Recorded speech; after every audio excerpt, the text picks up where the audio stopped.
কৃত্রিম বন্যায় প্লাবিত শিলচর শহর। সোমবার রাতের ভারী বৃষ্টিপাতের ফলে মঙ্গলবার শিলচর শহরের ব্যস্ততম রোড যেমন শিলচর হাইলাকান্দি রোডের ন্যাশনাল হাইওয়ে পয়েন্ট, ইন্দিরা সরণি, চিত্তরঞ্জন অ্যাভিনিউ সহ শিলচর সোনাই রোডের বিভিন্ন এলাকা কৃত্রিম বন্যায় প্লাবিত হয়েছে। প্রাণীর ঝুঁকি নিয়ে যাতায়াত করতে হচ্ছে যাত্রীবাহী গাড়ি সহ পথচারীদের। জল নিষ্কাশনের ব্যবস্থা না থাকার কারণে বৃষ্টির জল রাস্তার উপরে উঠে যায়। এর ফলে চলাফেরা করতে অনেক অসুবিধার সম্মুখীন হতে হচ্ছে রুকি স্কুল কলেজের ছাত্রছাত্রী সহ স্থানীয়দের। রাস্তার উপরে জল থাকার কারণে ট্রাফিক সমস্যা সৃষ্টি হচ্ছে। ছোট বড় যানবাহন সহ অ্যাম্বুলেন্স আটকে পড়ছে। ট্রাফিক সমস্যার সমাধান করতে হিমশিম খেতে হচ্ছে ট্রাফিক কর্মীদের।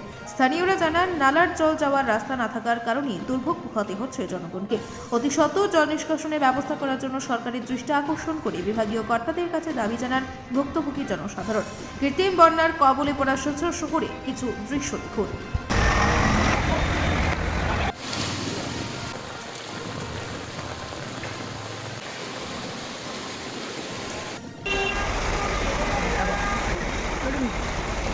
Ya kortan bir de bayım. Numara gidiyor.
সমস্যা তো দোতলা সমস্যা রাস্তার চেয়ারে জল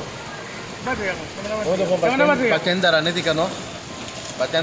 কেন তারা বাইরে হইতে পারেন না জলের লাগে অতটুক জল অটোটার মধ্যে তো বন্ধ হয়ে যায় রাস্তার মধ্যে বাইক স্কুটি বন্ধ হয়ে যায় রাস্তার চেয়ারে জল পুরা তো জল তো বাইরে হইতে পারেন না ড্রেন জাম মেন প্রবলেম